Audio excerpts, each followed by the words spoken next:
Hi, Happy New Year, Kat from Perigon on with your first tech update of the year.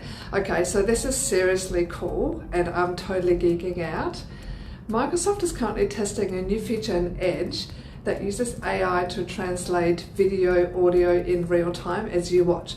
So instead of reading subtitles or missing out on great content in other languages, your browser can just speak to you in English instantly. So that means product demos, training sessions and industry updates from around the world just got a whole lot more accessible.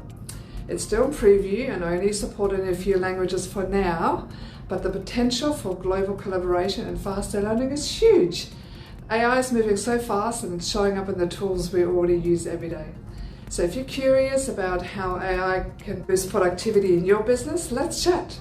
Kat from Perigon 1, and that's your latest tech update. More soon.